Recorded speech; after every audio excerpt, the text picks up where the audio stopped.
The lord. హల్లెలూయా. ప్రభునందు ప్రియ దేవుని పిల్లారా, నేటి వాక్య ధ్యానం కొరకు మిమ్మల్ని ప్రేమతో ఆహ్వానిస్తూ ఉన్నాను. నేటి వాక్య ధ్యానముగా కీర్తనల గ్రంథము 32వ అధ్యాయము 7వ వచనాన్ని చదువుకుందాం. నా దాగుచోటు నీవే, శ్రమలో నుండి నీవు నన్ను రక్షించెదవు, విమోచన గానములతో నీవు నన్ను ఆవరించెదవు. ఆమేన్. ప్రభునందు ప్రియ దేవుని పిల్లారా, చదువుకొనబడిన లేఖన నిమిత్తమై ప్రార్థన చేద్దాం. మమ్మల్ని మిక్కిలిగా ప్రేమించుచున్న మా ప్రియ తండ్రి, పరలోకపు దేవ, నీ ఘనమైన ఉన్నతమైన నామానికి స్తోత్రాలు నాయన. ప్రతిరోజు లాగానే ఈరోజు కూడా నైనా మీరు మాకు ఇచ్చినటువంటి మంచి సమయాన్ని బట్టి మీకు వందనాలు తండ్రి. చదువుకున్న లేఖనాన్ని మా కొరకు దీవించండి. ఈరోజు మా అంశము నీ రెక్కల క్రింద మేముంటే అనే అంశం ద్వారా అయినా మేము మాట్లాడుకోబోతూ ఉండగా ఈ లేఖనము ద్వారా మీరే మాకు బోధించి నేర్పించమని యేసునామమున ప్రార్థించి వేడుకుంటూ ఉన్నాను తండ్రి. ఆమెన్. ప్రభువునందు ప్రియ దేవుని పిల్లారా, చదువుకున్న మూలవాక్యములో నా దాగుచోటు నీవే, శ్రమలో నుండి నీవు నన్ను రక్షించెదవు. భక్తుడు ఇక్కడ మరి దేవుని యొక్క ఉన్నతమైన శ్రేష్టమైనటువంటి మరి ఒక గొప్ప మరి ఔన్నత్యమును గురించి భక్తుడు ఇక్కడ చెప్తా ఉన్నాడు. దావీదు భక్తుడు మరి మాట్లాడుతూ అంటూ ఉన్నాడు కదా, దేవునికి ప్రార్థన చేస్తూ అంటున్నాడు, నాకు దాగుచోటు నీవేనయ్యా, నేను ఎక్కడ దాక్కుంటే రక్షింపబడతాను, నా దాగుచోటు నీవే, నా శ్రమలో నుండి నీవే నన్ను తప్పిస్తావు, రక్షిస్తావు అని ప్రార్థన చేస్తూ ఉన్నాడు. ప్రియ దేవుని పిల్లరా, ఈ రోజున మనము దేవుని రెక్కల క్రింద ఉంటే మనకు మరి రక్షణ, దేవుని యొక్క రెక్కల క్రింద మనము నివాసం చేస్తే, దేవుని రెక్కల క్రింద మనము మరి మన యొక్క జీవితాన్ని గడిపినట్లయితే మన చుట్టూ ఎన్ని శ్రమలు మరి సంభవించినా అవి మన దరి చేరవు. దేవుని పిల్లరా, ఈ రోజున దేవుడు తన పిల్లలైన వారిని ఎంత సంరక్షించుకుంటున్నాడు ఒక్కసారి ఆలోచన చేశారా?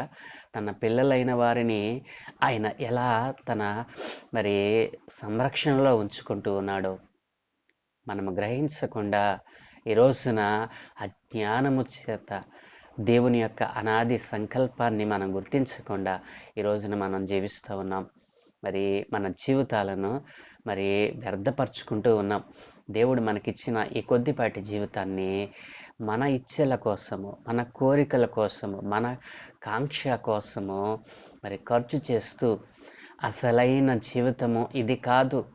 మరి దేవుడు మన పట్ల కలిగి ఉన్న ఆ ఉద్దేశాన్ని నెరవేర్చాలనేటువంటి ఆశ ఏ మానవునిలో కూడా ఈ రోజున కనిపించటం లేదు. ప్రతి మానవుడు మరి ఏదో ఒక రకంగా మరి గొప్పవాడైపోవాలి, ధన సమృద్ధి కలిగి ఉండాలి, మరి ఎదుటివాని కంటే నేనే మరి పెద్దవాడినైపోవాలి, నేనే ఫలించాలి, అభివృద్ధి చెందాలి, మరి నేనే అనుకుంటూ ఈ రోజున దేవుని రెక్కల నీడ నుండి, దేవుని రెక్కల క్రింద నుండి మరి తొలగిపోతా ఉన్నారు.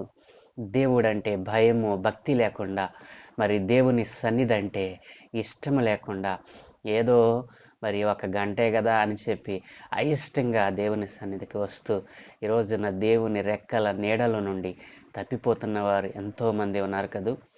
ఆ లెక్కలో నీవు కూడా ఉన్నావు. కానీ నేను దేవుని సన్నిధిలోనే ఉన్నా, దేవుని రెక్కల క్రిందే ఉన్నా అనుకుంటున్నావు. కానీ శ్రమ వెంబడి శ్రమ సంభవిస్తున్నా నీ కన్నులు తెరవబడకపోవటానికి కారణం ఏంటో తెలుసా? నీవు ఈ లోక మరి అధికారి అనేటువంటి అపవాది సంబంధిగా నీవు మారిపోయావు. కాబట్టి దేవుడు తన ప్రజలైన ఇశ్రాయేలు జనాంగాన్ని వారు పెట్టిన మొర మరి ఆయన విన్నాడు కదూ. మరి భయంకరమైనటువంటి దాస్యపు బ్రతుకులో ఉన్నటువంటి తన ప్రజలను ఆయన ఎలా కాపాడాడండి? మరి మోషే నాయకత్వంలో మరి ఇశ్రాయేలు జనాంగము మరి అంత భయంకరమైనటువంటి, అంత మరి ప్రచండమైనటువంటి జనాంగాన్ని దేవుడు తన రెక్కల నీడ ద్వారా, తన రెక్కల మరి హస్తము, తన రెక్కల మరి బలము చేత ఆయన రక్షించుకున్నాడు. ప్రియదేని పిల్లారా, పగలు మేఘస్తంభంలోను, రాత్రి అగ్నిస్తంభంలోను దేవుడు వారికి కాపలాగా రక్షణగా ఉన్నాడు. ప్రియదేని పిల్లారా, నీవు అనేక మార్లు ఆయన రెక్కల నీడలో నుండి తప్పిపోతా ఉన్నావు. మరి దేవుని సన్నిధిలో గడపవలసిన దేవుని సమయాన్ని, దేవునికి ఇవ్వవలసిన సమయాన్ని నీవు మరి నీ యొక్క ఈ లోకంలో ఉన్నటువంటి అనేకమైన వాటికి ఖర్చు పెడతా ఉన్నావు. ఆ రీతిగా నీవు దేవుని సన్నిధి నుండి, దేవుని రెక్కల నీడలో నుండి నీవు తప్పిపోతా ఉన్నావు. ప్రార్థించవలసిన సమయంలో నీవు ఈ లోక సంబంధమైనటువంటి ఆటపాటలతో కూడినటువంటి మరి ఆ యొక్క ప్రోగ్రామ్స్ చూస్తూ ఆయన రెక్కల నీడలో నుండి తప్పిపోతా ఉన్నావు. దేవుని పిల్లారా, మరి సన్నిధిలో ఉండవలసినటువంటి నీవు బజారులో మరి అన్య సంబంధమైన కార్యక్రమంలో పాలు పొందుకుంటా ఉన్నావు.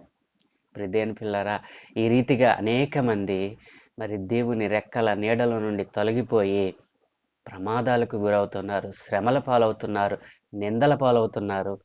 మరి వ్యభిచారులుగా, జారులుగా మరి ఈ లోక సంబంధమైనటువంటి శరీర కార్యాలను వారు పొందుకొని దేవుని రెక్కల నీడల నుండి తప్పిపోతూ ఉన్నారు.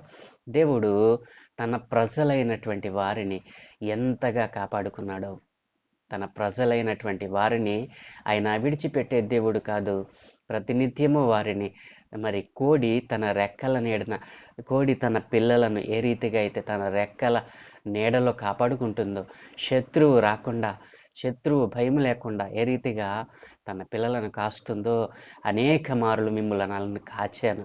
కానీ నా యొక్క ఈ ప్రయాసను మీరు అర్థం చేసుకోవటం లేదు. నా యొక్క మరి ఉద్దేశాన్ని మీరు తెలుసుకోవటం లేదు.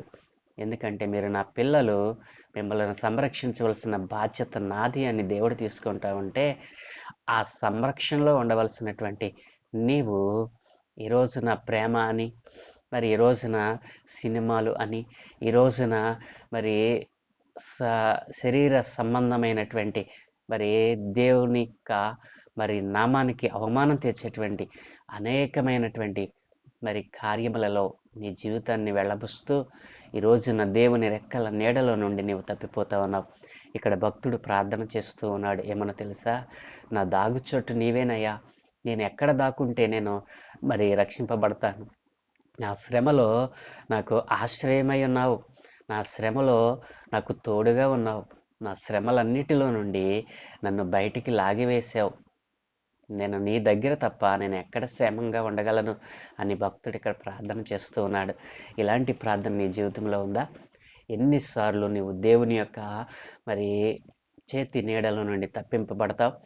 నీవు దేవుని చేతిలో ఉంటే నీకు రక్షణ, నీకు ప్రొటెక్షన్. నీవెప్పుడైతే ఆయన రెక్కల నీళ్ళ నుండి తప్పిపోతావో నిన్ను ఈ లోకంలో ఎవ్వరూ కూడా రక్షించలేరు, కాపాడలేరు. ప్రియదేవుని పిల్లారా, నీవు దేవుని రెక్కల క్రింద ఉంటే మరి దేవుడు నీ జీవితంలో గొప్ప ఆశ్చర్యమైన అద్భుత కార్యాలని జరిగిస్తాడు. నీవు దేవుని రెక్కల క్రింద ఉంటే మరి ప్రార్థన జీవితము, ప్రార్థన భక్తి నీకు అబ్బుతుంది. ప్రియదేవుని పిల్లారా, నీవు దేవుని రెక్కల క్రింద ఉంటే మరి ఆయన నీ చుట్టూ కంచి వేస్తాడు.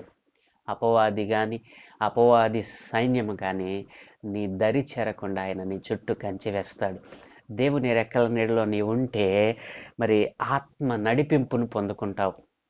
ప్రియదేవుని పిల్లారా, ఎడతెగని ప్రార్థన జీవితాన్ని మరి నీ చుట్టూ కంచి వేసేటువంటి స్థితిని, మరి ఆత్మ సంబంధమైన నడిపింపును నీవు పొందుకోవాలనంటే ఆయన రెక్కల నీడలో నీవుంటే ఈ 3 లక్షణాలు, ఈ 3 గుణలక్షణాలు నీకు దేవుడు అనుగ్రహిస్తాడు. కాబట్టి ఆయన నీ చుట్టూ కంచె వేసి, నీ కుటుంబం చుట్టూ కంచె వేసి, నీ పిల్లల చుట్టూ కంచె వేసి, మరి నీ ఉద్యోగం చుట్టూ కంచె వేసి, మరి నీ యొక్క వ్యాపారం అంతటి మీద ఆయన కంచె వేసి దృష్టిని చూపు నీ ఇంటి పైన, నీ వ్యాపారం పైన, నీ ఉద్యోగం పైన, నీ ప్రయాణాల పైన పడకుండా ఆయన కాపాడుతూ ఉన్నాడు కదూ. మరి ఎంతగా కాపాడుతున్న దేవునికి నీవేం చేస్తూ ఉన్నావు? ఆయన రెక్కల క్రింద ఉన్నావా? ఒక్కసారి నిన్ను పరిశీలన చేసుకుని, ఒకవేళ ఆయన రెక్కల నీడలో నుండి పలుమార్లు నీవు వైదొలుగుతూ ఉన్నావేమో, నిన్ను నీవు సరి చేసుకొని ఈ రోజునే ఆయన రెక్కల నీడలోనికి వచ్చి ఆశ్రయం పొందమని దేవుని లేఖనం సెలవిస్తూ ఉంది. భక్తుడు అంటున్నాడు కదా, నా దాగుచోటు నీవేనయ్యా, నా శ్రమలో నుండి నన్ను ఎవరు రక్షిస్తారు? నీవు తప్ప అని దేవునికి కృతజ్ఞతాస్తుతులు చెల్లిస్తూ ఉన్నాడు. కాబట్టి ఇన్ని సంవత్సరాలుగా నిన్ను అనేక సందర్భాలలో ఆయన తన రెక్కల బలము చేత నేను కాపాడుకున్నాడు కదూ. ఆయనకు ఎప్పుడైనా కృతజ్ఞతాస్తుతులు చెల్లించావా? దేవుడు ఈ క్షణం వరకు నేను సజీవంగా ఉంచాడు. ఎప్పుడైనా ఆయన నామానికి మహిమ తెచ్చే పనులు, క్రియలు నీవు కలిగి ఉన్నావా? అయితే ఇప్పుడే చిన్న ప్రార్థన ద్వారా నీ జీవితాన్ని దేవునికి సమర్పించు. మరి ఇంతకాలము కాచిన దేవునికి కృతజ్ఞతాస్తుతులు చెల్లించు. దేవుడు మీ కుటుంబాలను మిమ్మలను దీవించునుగాక. ఆమేన్.